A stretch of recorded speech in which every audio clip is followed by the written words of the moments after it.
السلام عليكم ورحمة الله.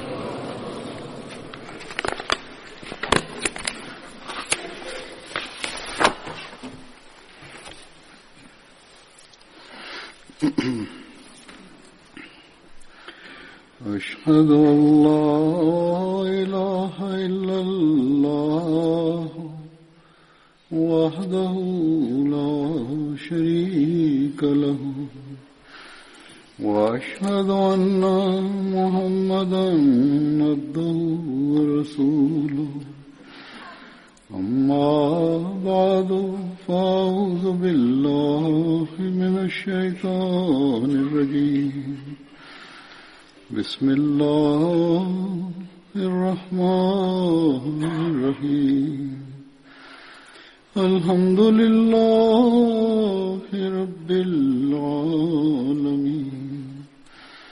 الرحمن الرحيم مالك يوم الدين إياك نعبد وإياك نستعين اهدنا الصراط المستقيم صراط الذين أنعمت عليهم غير المغضوب عليهم ولا الضالين.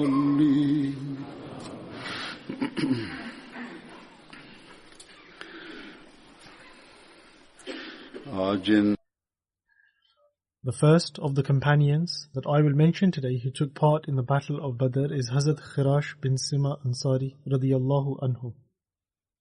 Hazrat Khirash belonged to the Banu Jusham tribe, a branch of the Khazraj.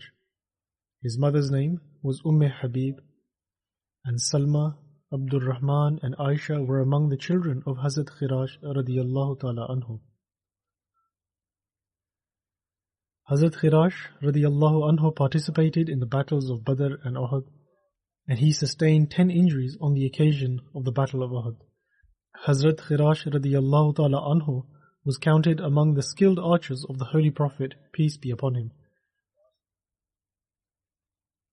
Hazrat Khirash radiyallahu ta'ala anhu took Abul As, the son-in-law of the Holy Prophet, peace be upon him, as captive and imprisoned him during the battle of Badr.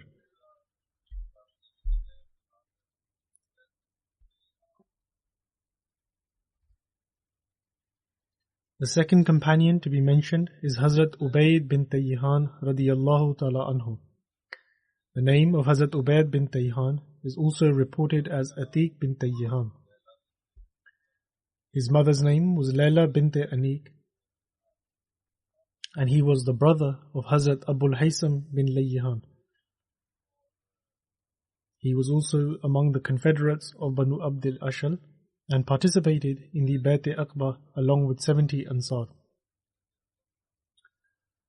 The Holy Prophet, peace be upon him, established a bond of brotherhood, i.e. muwakhat, between him and Hazrat Masud bin Rabi radiyallahu ta'ala anhu. Hazrat Ubayd bin Tayyihan participated in the battle of Badr along with his brother Hazrat Abul Haysam, and he attained martyrdom during the battle of Uhud. And he was martyred by Ikrimah bin Abu Jahl. However, in another narration it states that he was martyred during the battle of Siffin whilst fighting on the side of Hazrat Ali radiyallahu ta'ala anhu. And so there exists a difference of opinion regarding this matter, but in any case, the common factor in both of the narrations is that he was martyred. Two sons, namely Hazrat Ubaidullah and Hazrat Abbad radiyallahu anhuma, are mentioned to be among his children, and according to the account of Tabari, Hazrat Abbad radiyallahu ta'ala anhu also participated in the battle of Badr. And in regards to Hazrat Ubaidullah radiyallahu anhu, it states that he was martyred during the battle of Yamama.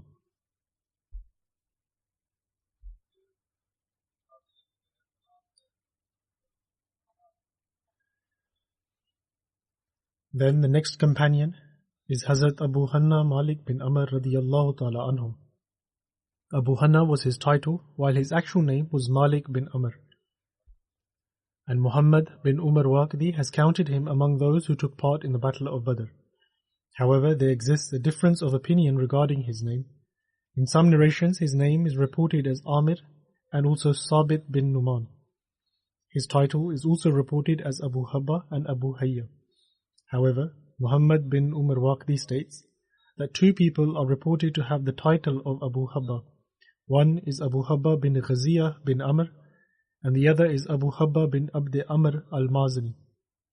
But neither of the two participated in the Battle of Badr, and none of the participants of the Battle of Badr bore the title of Abu Habba. An individual who participated in the Battle of Badr did, however, bear the title of Abu Hanna, and due to this he emphasizes that his title was indeed Abu Hanna.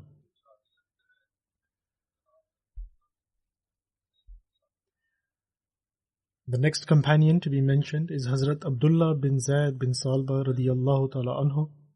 He was also known as Abdullah bin Zayd Ansari, and his title was Abu Muhammad. His father's name was Hazrat Zayd bin Salba radiyallahu anhu, and he also was a companion of the Holy Prophet, peace be upon him. Hazrat Abdullah bin Zayd bin Salba radiyallahu ta'ala anhu belonged to the Banu Jusham tribe from the Khazraj branch, and he participated in the Bayt Aqba along with 70 Ansar. Hazrat Abdullah bin Zayd bin Salba radiyallahu ta'ala anhu participated in the battles of Badr, Uhud and Khandaq, and all other battles along with the Holy Prophet, peace be upon him. At the time of the victory of Mecca, he was carrying the flag of Banu Haris bin Khazraj, and Hazrat Abdullah bin Zayd radiyallahu ta'ala anhu was proficient in writing Arabic prior to his acceptance of Islam. And this was at a time when writing was very uncommon among the Arabs, and there were only a few people who knew how to write. The children of Hazrat Abdullah bin Zayd radiyallahu ta'ala anhu remained in Medina. One of his sons was called Muhammad, who was born to him from his wife Sada bint Khulab, and one of his daughters was Humayd, whose mother was from Yemen. His brother Hurais bin Zahid was amongst the companions of Badr, and the name of one of his sisters was Qurayba bint Zayd, and she was also counted amongst the female companions of the Holy Prophet, peace be upon him. Hazrat Abdullah bin Zayd radiyallahu ta'ala anhu is that very companion who was told the words of the Adhan, i.e. the Islamic call to prayer, in a dream. Subsequently, he informed the Holy Prophet, peace be upon him, about this, upon which the Holy Prophet, peace be upon him, instructed Hazrat Bilal radiyallahu ta'ala anhu to call the Azan according to the words Hazrat Abdullah saw in the dream. The incident occurred in the first year of Hijrah, after the Holy Prophet, peace be upon him, had constructed Masjid al-Nabwi. And the details of this are as follows: that Hazrat Abu Umair bin Anas Ansari radiyallahu ta'ala anhu, who was from among the Ansar, and he narrates from his paternal uncles, that they said that the Holy Prophet, peace be upon him, considered how to gather Muslims for prayer. And it was suggested to him that a flag should be hoisted at the time of prayer, and when people observe it, they will inform each other of the time of prayer. However, the Holy Prophet, peace be upon him, did not approve of this suggestion. The narrator then says that the blowing of a horn was suggested to the Holy Prophet, peace be upon him, that is, to adopt the method of the Jews by blowing loudly into a horn. However, the Holy Prophet, peace be upon him, again did not approve of this, as this was the method of the Jews. The narrator then says that the use of a bell was mentioned to the Holy Prophet, peace be upon him, and the Holy Prophet said that this was the method of the Christians. Hazrat Abdullah bin Zayd returned and felt anxious due to the concerns of the Holy Prophet, peace be upon him. And so he offered supplications and says that he was subsequently shown the words of the Azan in a dream. Hazrat Abdullah bin Zayd radiyallahu ta'ala anhu continues to narrate that he saw a person in a dream who was holding a bell in his hand. And he inquired that, O servant of God, are you going to sell this? He replied, that what are you going to do with it? I said that we will use it to call people towards prayer. He replied, shall I tell you something that is better than this? I said, why not? Hazrat Abdullah radiyallahu ta'ala anhu says that he then repeated the words of the Azan, which were as follows: that Allahu Akbar, Allahu Akbar, Allahu Akbar, Allahu Akbar, Ashhadu an la ilaha illallah, Ashhadu an la ilaha illallah, Ashhadu anna Muhammadar Rasulullah, Ashhadu anna Muhammadar Rasulullah. Hayya ala salah, hayya ala salah, hayya ala al-falah, hayya ala al-falah. Allahu Akbar, la ilaha illallah. I shall also read its translation, as it will prove beneficial for children as well as for Muslim converts. We hear the azan daily. However, I have observed that some are not aware of its translation. And the translation is that Allah is the greatest, Allah is the greatest, and this is to be repeated 4 times. And then it is, I bear witness that there is none worthy of worship except Allah. And this is to be repeated twice. Then it is that I bear witness that Muhammad, peace and blessings of Allah be upon him, is the messenger of Allah. And this is also to be repeated twice. It then states that Hayya ala salah, that is, that come to prayer, come to prayer. It is then followed by Hayya ala al-falah, which is to come to success, come to success. Allah is the greatest. This again is to be repeated twice. And it is then to be followed by La ilaha illallah, that is, there is none worthy of worship except Allah. He then continues to narrate that after repeating these words, this individual distanced himself somewhat from me, and then said that when you are standing ready to pray, you should say the following. And he then repeated the words of the takbir, which are Allahu Akbar, Ashhadu an la ilaha illallah, Ashhadu anna Muhammadar Rasulullah, Hayya ala salah, Hayya ala al-falah, Qad qamatis salah, Qad qamatis salah, Allahu Akbar, la ilaha illallah.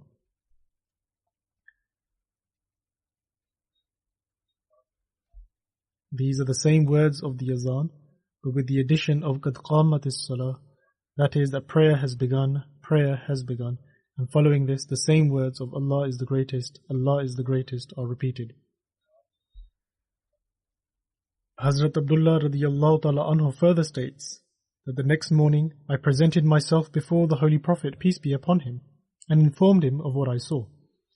The Holy Prophet, peace be upon him, said that if Allah wills, this is a true dream. He then said, stand with Bilal and tell him what you saw, so that he may call the azan according to those words, as his voice is louder than yours. Hence, I stood with Bilal and continued to tell him the words, and he continued to call the azan accordingly. The narrator further states that Hazrat Umar bin Khattab radiyallahu ta'ala anhu was in his home when he heard the words of the azan.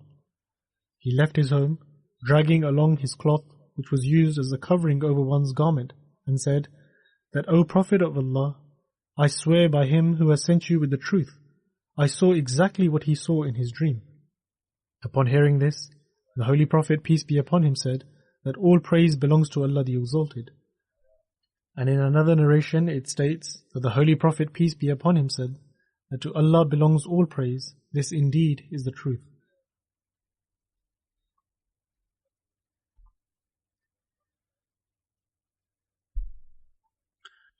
Hazrat Mirza Bashir Ahmad Sahib radiyallahu ta'ala anhu has written further details to this account in Sirat Khatam al-Nabiyyin, by the life and character of the seal of the prophets, using various sources of Islamic history. He writes, until now there was no arrangement for a call to salat or azan, etc., and the companions would generally congregate in the mosque at the approximate time themselves. These state of affairs, however, were not satisfactory, and upon the construction of Masjid-e-Nabwi, the question as to how Muslims would be congregated at the appropriate time was felt even more. One companion proposed the use of a bell like the Christians, someone proposed the use of a trumpet like the Jews, and others made other suggestions. However, Hazrat Umar radiyallahu ta'ala anhu proposed that an individual be appointed to announce that it is time for salat at the appointed time. The Holy Prophet, peace be upon him, approved this proposal and appointed Hazrat Bilal radiyallahu ta'ala anhu to perform this duty. As such, after this, when the time for salat would arrive, Hazrat Bilal radiyallahu ta'ala anhu would announce in a loud voice, As-salatu jami'ah, and people would congregate for the salat. As a matter of fact, the very small call would be made if it was necessary to congregate the Muslims in the mosque for a purpose other than salat as well. And at times afterwards, the words of the current azan were taught to a companion named Abdullah bin Zayd Ansari radiyallahu ta'ala anhu in a dream. He presented himself before the Holy Prophet, peace be upon him, and mentioned this dream, saying that I saw an individual in my dream call out such and such words as if calling the azan. The Holy Prophet, peace be upon him, said that this dream is from Allah, and instructed Hazrat Abdullah radiyallahu ta'ala anhu to teach these words to Hazrat Bilal radiyallahu anhu. A strange coincidence was that when Hazrat Bilal radiyallahu ta'ala anhu called out the azan in these words for the very first time, upon hearing them, Hazrat Umar radiyallahu anhu made haste to the Holy Prophet, peace be upon him, and said, O Messenger of Allah, today the words in which Bilal radiyallahu anhu called out the azan were exactly those which I also saw in my dream. And in one narration it has also been related that when the Holy Prophet, peace be upon him, heard these words of the azan, he said that revelation has already been sent down as such.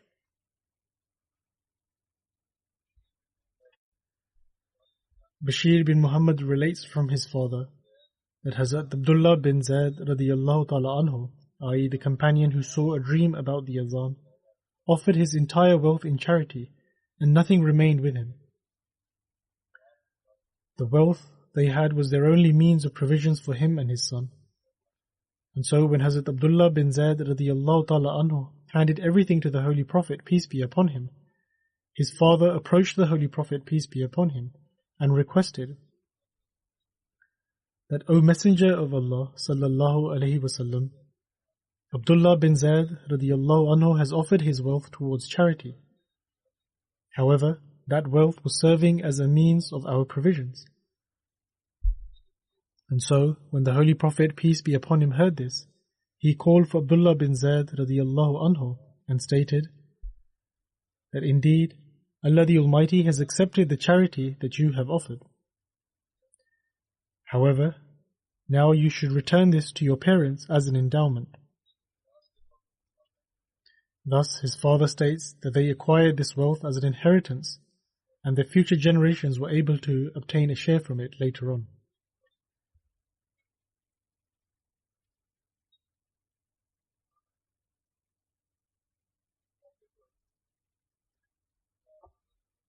On one occasion, the Holy Prophet, peace be upon him, bestowed his nails to Hazrat Abdullah bin Zayd radiyallahu ta'ala anhu as a blessed gift.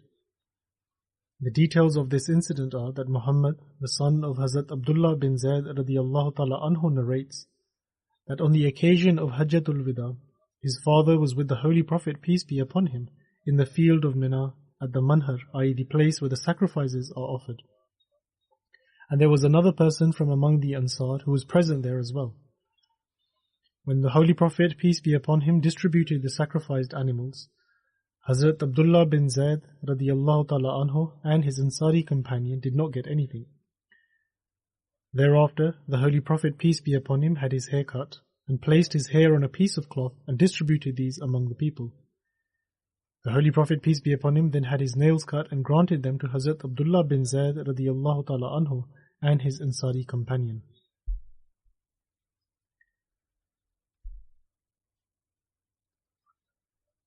Hazrat Aisha radiyallahu ta'ala anha narrates that a person came to the Holy Prophet, peace be upon him, and requested, O Messenger of Allah, by God, you are undoubtedly more beloved to me than my own self, my family, and even my children.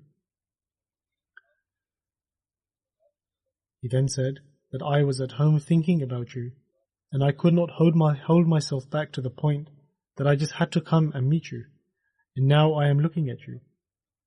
When I thought about the idea of you and I passing away, I realized that after entering paradise, you shall be exalted along with the other prophets.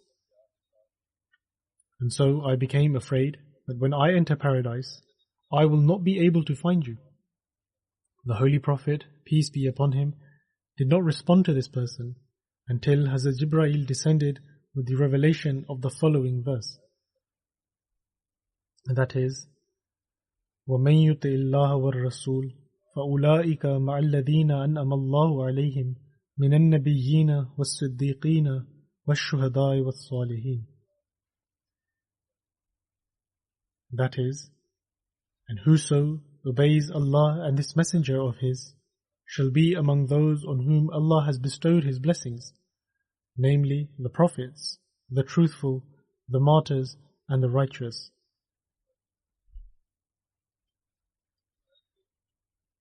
And so, we present this verse to support the argument that one can attain the status of a non-law-bearing prophet through one's devotion and subservience to the Holy Prophet, peace and blessings of Allah be upon him. And also, through one's complete obedience to the Holy Prophet, peace be upon him, one can progress from being at the stages of righteous to the status of a prophet. In any case, the status of a non-law-bearing prophet, which can only be achieved through one's subservience and obedience to the Holy Prophet, peace be upon him, is indeed a lofty status, and God Almighty can grant this status to whomsoever He wills. Moreover, in relation to the promised Messiah, the Holy Prophet, peace be upon him, himself has used the words Nabiullah, i.e. that he will be a prophet of God. And for this reason, we accept that the promised Messiah ﷺ as a non-law-bearing prophet who came in the complete servitude of the Holy Prophet, peace be upon him. And this does not cause any blemish on the finality of his prophethood. Rather, it elevates the Holy Prophet, peace be upon him, status further, making the blessing of prophethood attainable, but only through the servitude of the Holy Prophet, peace be upon him. And we are not alone in holding this interpretation. In fact, previous saints and scholars have presented it as well. For instance, Imam Raghib has also stated that a non-law-bearing prophet can come after the Holy Prophet, peace be upon him, but only through complete obedience to him. However, I have mentioned this as an additional point in light of this verse, so that the matter is properly clarified. Allama Zarqani writes that this particular incident is found in various books of Quranic commentary and mentions the name Suban, who was a servant of the Holy Prophet, peace be upon him. Whereas in Tafsir Yambul Hayat, it is written with reference to Muqatil bin Sulaiman, which narrates that it was Abdullah bin Zayd al-Ansari, i.e. the companion who had seen the words of the Azan in his dream, as the one who said this to the Holy Prophet in the aforementioned incident. However, Allama Zarqani writes that if this is the case, it is likely that both may have mentioned it to the Holy Prophet, peace be upon him, upon which this Quranic verse was revealed. In fact, such narrations are also found where several companions have made mention of this to the Holy Prophet, peace be upon him. Thus, aside from the aforementioned incident, various commentaries have also mentioned Hazrat Suban radiyallahu ta'ala anhu's incident and what he said to the Holy Prophet, peace be upon him. Its details is as follows. The Hazrat Suban radiyallahu ta'ala anhu had intense love for the Holy Prophet, peace be upon him, and could not bear to be away from him too long. One day, when he presented himself before the Holy Prophet, peace be upon him, he seemed greatly perturbed and looked to be in a state of great sorrow. The Holy Prophet, peace be upon him, inquired of the cause of why he was overcome with such a state. Hazrat Suban radiyallahu anhu replied that he suffered from neither ailment nor disease, except that he had not seen the Holy Prophet, peace be upon him, meaning the only reason for this down and distressed expression was the result of not having seen the Holy Prophet, peace be upon him, for such a long time. He then said, I remained in this state until I finally met you. Similarly, when I thought of the Day of Judgment, I again was overcome with a state of fear, as I realized I would not be in your blessed presence, for you would have been exalted to a higher station in paradise with the other prophets. And then, even if I am granted entry to paradise, my status would be far too insignificant to yours. And if I am not granted entry, I would forever be left bereft of seeing you.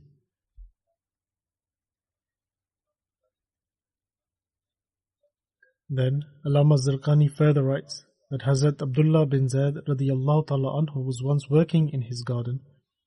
Here the mention of Hazrat Abdullah now recontinues, and it states that his son came, informing him of the demise of the Holy Prophet, peace be upon him. Upon hearing this, Hazrat Abdullah bin Zayd radiyallahu ta'ala anhu stated, Allahumma zhab basri hatta la ara ba'da habibi Muhammadan ahada. That is, O Allah, take from me my sight, so that after the departure of my beloved Muhammad sallallahu alaihi wasallam, I may not have to see another individual again. It is written in the commentary of Zarqani that after this incident his eyesight gradually declined until he became completely blind. And regarding the demise of Hazrat Abdullah bin Zayd radiyallahu ta'ala anhu, it is written that there is a difference of opinion. Some have written that he passed away after the battle of Uhud.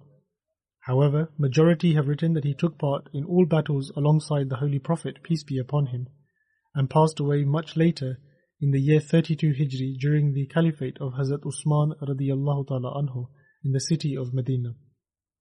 Likewise, the incident regarding the loss of his eyesight, if accepted to be accurate, also points to his passing away in the time of Hazrat Usman radiyallahu ta'ala anhu at the age of 64. And his funeral prayer was led by Hazrat Usman radiyallahu ta'ala anhu. Then the next companion is Hazrat Muaz bin Amr bin Jamuh radiyallahu ta'ala anhu. Hazrat Muaz bin Amr bin Jamuh belonged to a branch of the Banu Khazraj called Banu Salama, and he participated in the second Bay'at at Aqba, as well as the battles of Badr and Uhud. His father, Hazrat Amr bin Jamuh radiyallahu ta'ala anhu, was a companion of the Holy Prophet, peace be upon him, who was martyred in the battle of Uhud. His mother's name was Hind bint Amr, and according to Musa bin Uqba, Abu Mashir and Muhammad bin Amr Waqdi, his brother Muawwiz bin Amr also partook in the battle of Badr. His wife's name was Subayta bint Amr, who belonged to the Banu Sa'idah, a branch of the Banu Khazraj tribe, and he had a son with her named Abdullah and a daughter named Umama. Hazrat Muaz radiyallahu ta'ala anhu participated in the second Bay'at at Aqba, but his father Amr bin Jamuh, however, remained firm upon his idolatrous beliefs. And the story of the conversion of Hazrat Muaz's father is recorded in Sirat ibn Hisham, and about a year ago I mentioned this story in relation to his account. When those who had participated in the second Bay'at at Aqba returned to Medina, they began to actively spread the message of Islam. And there were still some elders among their people who were fixated on their polytheistic beliefs.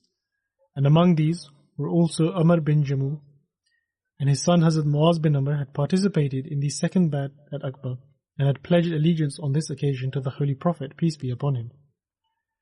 Amr bin Jamuh was among the chiefs of the Banu Salma tribe and was one of their elders as well. And he kept an idol carved from wood in his house, as was the practice of elders in those days. This idol was called Manat, and they would show respect to it and revere it. When some young men from the Banu Salma tribe accepted Islam, among whom was also Hazrat Muaz bin Jabal and the son of Amr bin Jamuh, Hazrat Muaz bin Amr bin Jamuh radiyallahu anhu, who was also among the group of youth who had converted at the second Bay'at at Aqba. One night these young men entered into his idol chamber and brought back the idol and laid it down face first in a pit that was dug out for the Banu Salma tribe to throw away their waste.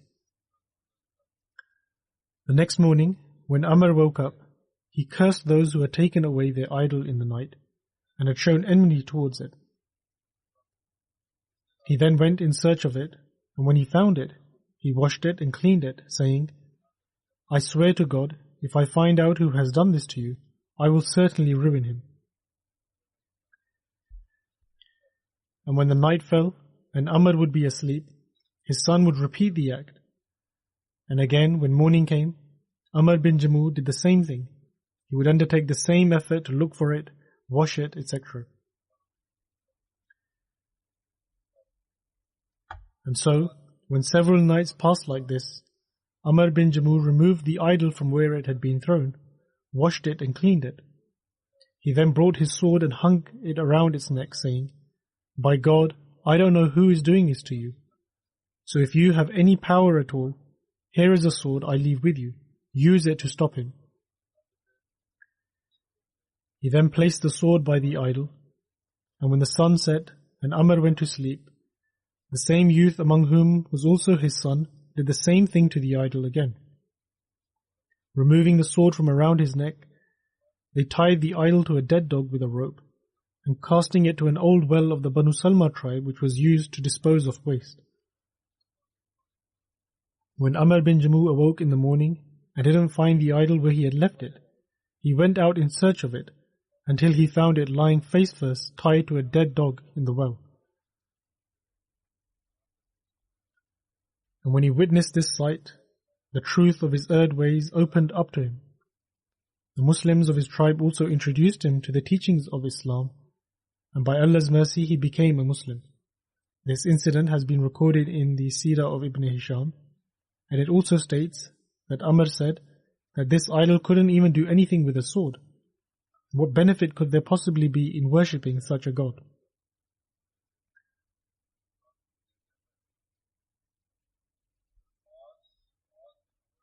Hazrat Muaz bin Amr bin Jamuh took part in the killing of Abu Jahl, and it is written in Sahih Bukhari that Saleh bin Ibrahim narrates, on the authority of his grandfather Abdul Rahman bin Auf, that he stated that I was standing in the rows for battle on the day of Badr, when I looked to my right and my left, and I saw two Ansari youths standing on either side of me. At that moment I wished that I was in between two people who were more mature and stronger. One of the youths nudged my hand and asked, "O my uncle, do you recognize Abu Jahl?" To which I said, "Indeed, I recognize him. But why is it that you ask?" The youth replied, that I heard that he would use foul language against the Holy Prophet, peace be upon him. And I swear by the one in whose hands is my life, if I see him, I will not let him out of my sight until the one who is destined to die from among us perishes. He says, I was astonished by this reply. And then the other youth also tapped my hand and made the same inquiry. A short while passed when I saw Abu Jahl walking between the ranks, and I said to the youths, "There is the one about whom you inquired." Immediately the two youths drew their swords, and cutting the ranks, pounced on Abu Jahl and killed him. They then returned to inform the Holy Prophet, peace be upon him, of the news. The Holy Prophet, peace be upon him, asked which one from among them killed him. They both laid claim to the kill. The Holy Prophet, peace be upon him, then asked whether they had wiped their swords after they had killed him. They replied in the negative. The Holy Prophet, peace be upon him, then inspected their swords and said that both of them had in fact killed him. The Holy Prophet, peace be upon him, then said that the spoils of war would be given to Muaz bin Amr bin Jamuh. The name of both of the youths was Muaz. One was Muaz bin Afra and the other was Muaz bin Amr bin Jamuh. The incident regarding Abu Jahl has been narrated before in the earlier sermons as well, in which it was connected to Muaz and Muawwiz. Subsequently, this could lead to a doubt as this refers to someone else. With regards to the killing of Abu Jahl, from various books of hadith, such as the narration of Bukhari as mentioned earlier, as well as from books of history, we learn that Hazrat Muaz bin Amr bin Jamuh and Hazrat Muaz bin Afra killed Abu Jahl, and Hazrat Abdullah bin Masud severed the head of Abu Jahl. And in another narration, the names of Muaz and Muawwiz are also mentioned. Nonetheless, in Bukhari, there is another narration in which it is stated that Abu Jahl was killed by the two sons of Afra, Muaz and Muawwiz, and later Hazrat Abdullah bin Masud dealt the final blow to Abu Jahl. In the narration of Bukhari, the details are as follows: that Hazrat Anas radiyallahu ta'ala anhu narrates that on the day of Battle of Badr, the Holy Prophet, peace be upon him, said, "Who will go to see how Abu Jahl will meet his end?" Hazrat Ibn Masud went and saw that the two sons of Afra, Muaz and Muawwiz had attacked him with their swords to the extent that he was on the brink of death. Ibn Masud inquired of him, "Are you Abu Jahl?" and took hold of his beard. Abu Jahl then said, "Have you ever killed a person of greater rank?" Or perhaps he said, that is there a person more wretched than the one who is killed at the hands of his own people? And so both of these narrations are found in Bukhari. In one narration, both of them are named as Muaz, and in the other incident they are recorded as Muaz and Muawwiz. In one of the narrations they are stated as two brothers, but in the other narration the two youths are not related. But with regards to how one can reconcile both of these narrations, Hazrat Sayyid Zainul Abidin Waliullah Shah Sahib writes that according to some narrations, the two sons of Afra, Muaz and Muawwiz, attacked Abu Jahl to the extent that he was taking his last breaths. After this, Hazrat Abdullah bin Masud severed his head.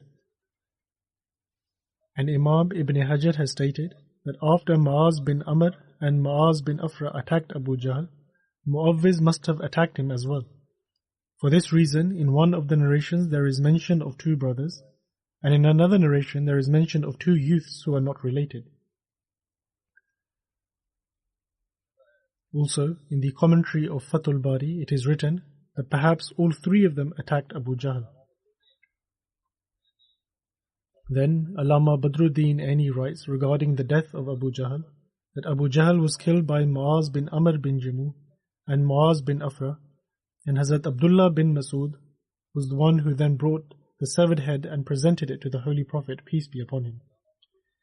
He further writes that in Sahih Muslim it is written that Muaz bin Amr bin Jamuh and Muaz bin Afra killed Abu Jahl, and Muaz bin Afra's father was Haris bin Rifa, and his mother's name was Afra, who was the daughter of Ubayd bin Salban Najariya. Similarly, in Bukhari, Kitabul Jihad, Bab Man Lam Yakhmus Aslab, it is written that Hazrat Muaz bin Amr cut the leg of Abu Jahl, as a result of which he fell down. Subsequently, Mu'awwiz also launched an attack and left him on the ground. When Abu Jahl had little life left in him, Hazrat Abdullah bin Masud dealt him the final blow, severing his head.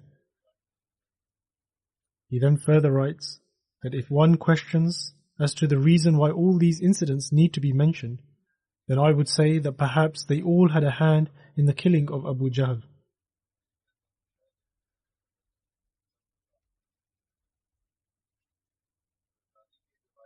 Then, according to one narration of Zarqani, when Hazrat Abdullah bin Masud found Abu Jahl when he was on the brink of death, Hazrat Abdullah bin Masud put his leg on Abu Jahl's neck and said, "O enemy of God, God Almighty has humiliated you." Upon this, Abu Jahl replied in an arrogant manner that I have not been humiliated, and that have you ever killed a person more greater than me? Meaning that he did not feel any humiliation. Then Abu Jahl asked who had been victorious in the battle. Hazrat Abdullah bin Masud replied that God and His Messenger sallallahu alaihi wasallam were victorious.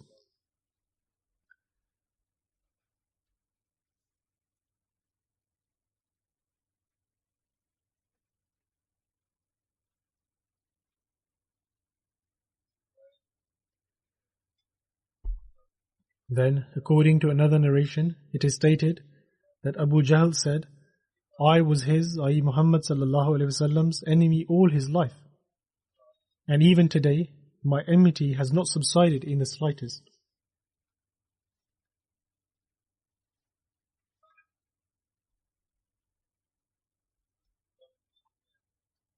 Hazrat Abdullah bin Masud then severed his head and brought it to the Holy Prophet, peace be upon him. Upon this, the Holy Prophet, peace be upon him, stated, just as I am the most beloved and revered of God from among all the prophets, and my people are the most revered from all other nations, similarly, Abu Jahl is the most severe and violent pharaoh of all those who had pharaoh-like traits.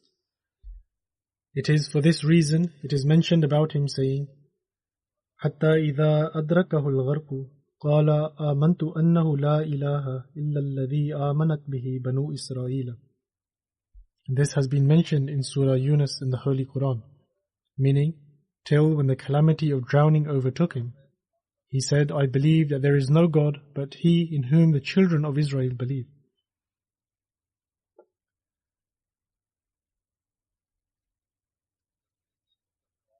The Holy Prophet, peace be upon him, said that the Pharaoh of this era is the gravest in terms of enmity and disbelief, and this can be seen from the last words of Abu Jahl. Aside from this, in another narration it is stated, when the Holy Prophet, peace be upon him, received news of the death of Abu Jahl and saw his head, he said that there is no God but Allah. Similarly, the Holy Prophet, peace be upon him, repeated 3 times that all praise is due to Allah, who honored Islam and its followers.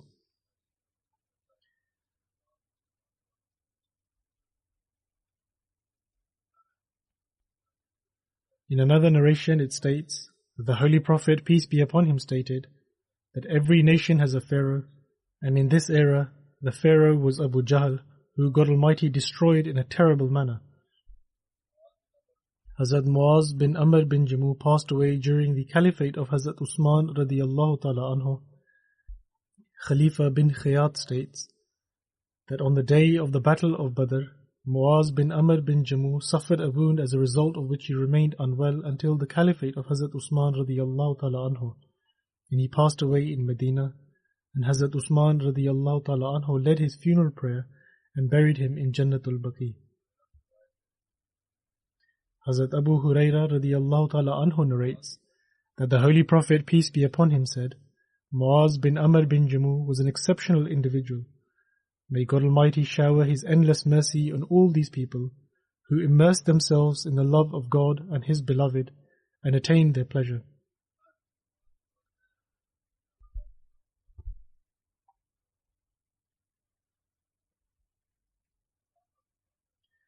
After the Friday prayers, I will lead a funeral prayer in absentia of respected Malik Sultan Harun Khan Sahib, who passed away on the 27th of March in Islamabad. Inna lillahi wa inna ilayhi raji'un. Surely to Allah we belong, and to Him shall we return. His eldest son is the son-in-law of Hazrat Khalifatul Masih IV rahimahullah, and married to his youngest daughter. Malik Sultan Harun Sahib was a born Ahmadi, and his father's name was Kanu Malik Sultan Muhammad Khan Sahib, who did the bayt at the hands of Hazrat Musleh Maud radiyallahu ta'ala anhu in 1923 at the age of 23. At the time he was the only Ahmadi in his family, and Hazrat Musleh Maud radiyallahu ta'ala anhu himself arranged his marriage with respected Aisha Siddiqa Sahiba, daughter of Hazrat Chaudhry Fateh Muhammad Siyal Sahib.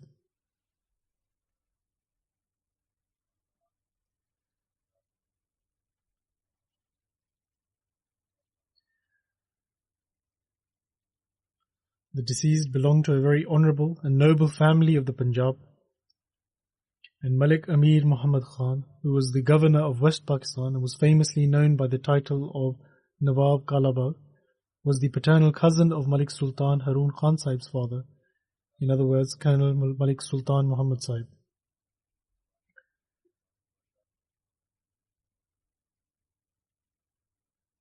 His grandfather was Malik Sultan Surakhru Khan Sahib, and in those days India and Pakistan were a colony of the British Empire.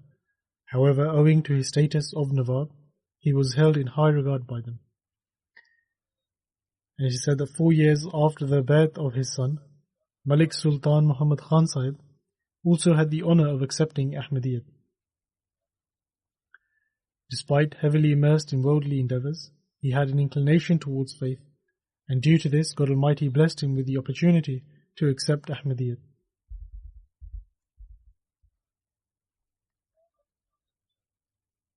Sultan Harun Khan Sahib was married to Sabiha Hamid Sahiba, daughter of Chaudhry Abdul Hamid Sahib, who was a general manager at Wabda.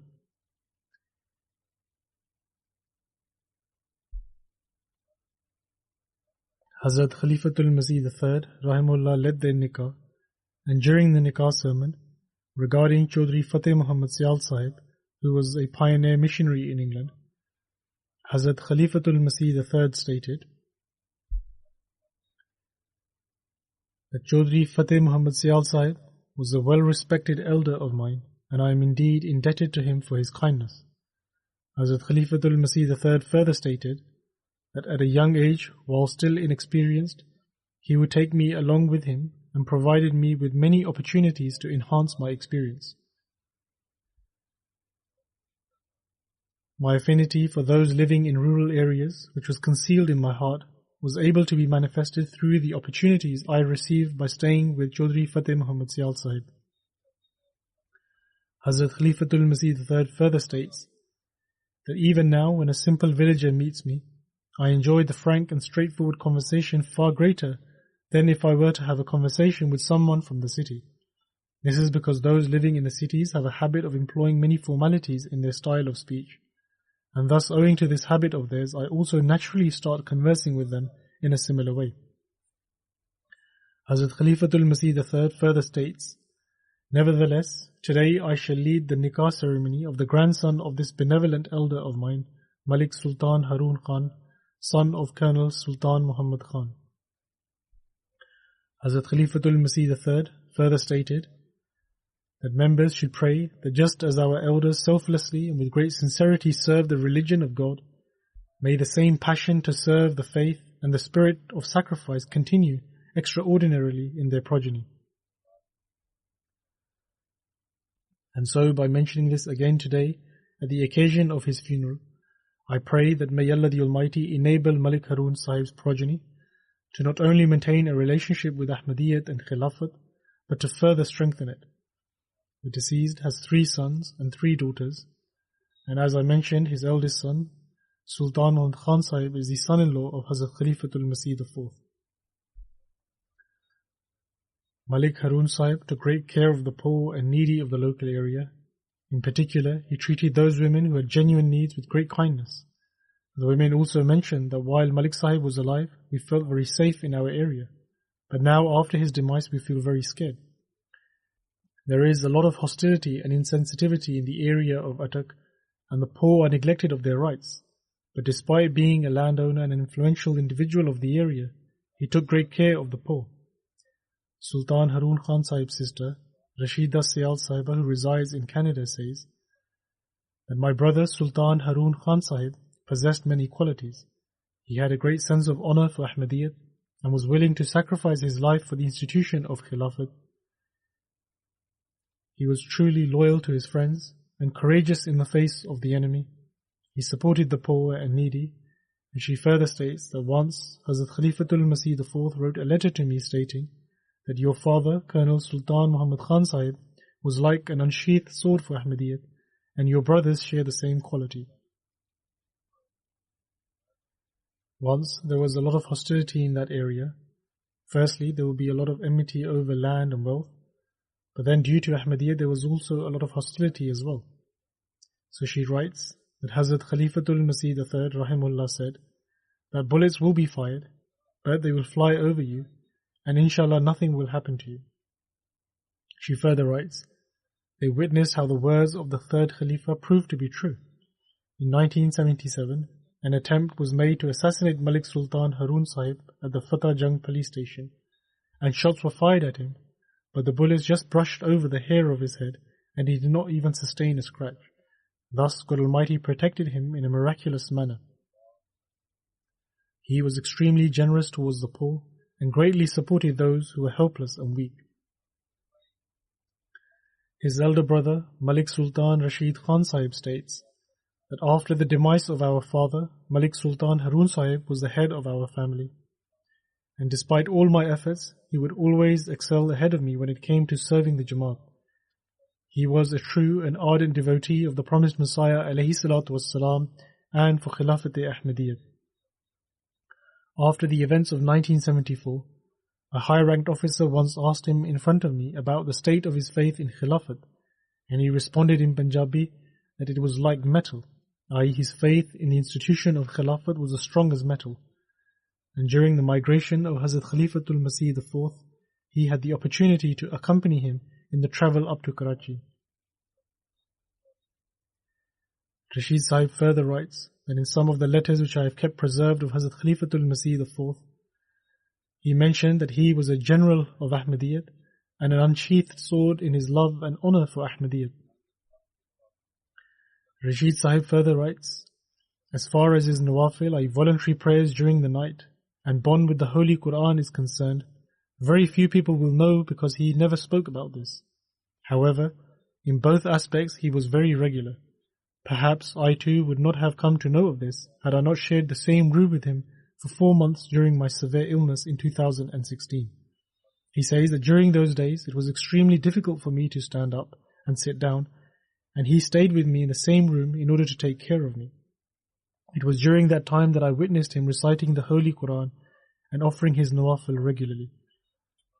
He states, I asked him to appoint a few people to look after me instead of him looking after me, but he said that what need was there for employing anyone when he was there to look after him.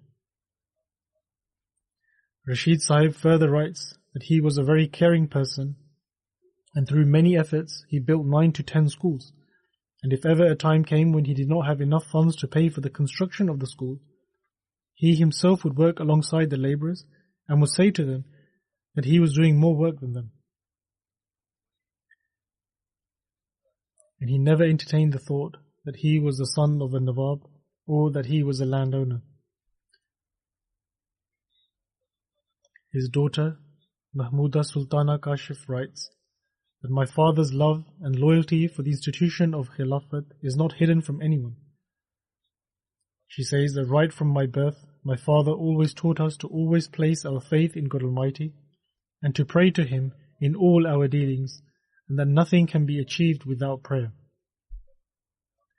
She says that he had great trust in God Almighty and was an extremely courageous and brave man. He did not fear anyone except God Almighty, and he was always ready to serve mankind.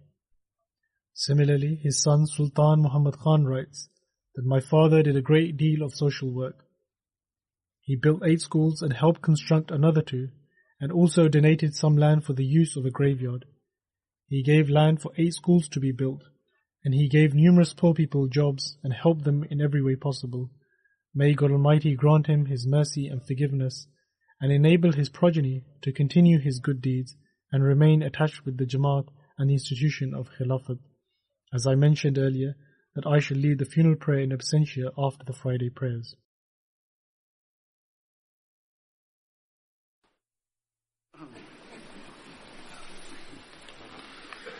Alhamdulillah, nahmaduhu wa nasta'inuhu wa nastaghfiruhu wa nu'minu bihi wa natawakkalu alayhi wa na'udhu billahi min shururi anfusina wa min sayyiati a'malina. من يهده الله فلا مضل له ومن يضلل فلا هادي له ونشهد أن لا إله إلا الله ونشهد أن محمدا عبده ورسوله عباد الله رحمكم الله إن الله يأمر بالعدل والإحسان وإيتاء ذي القربى وينهى عن الفحشاء والمنكر والبغي يعظكم لعلكم تذكرون اذكروا الله يذكركم وادعوه يستجب لكم ولذكر الله أكبر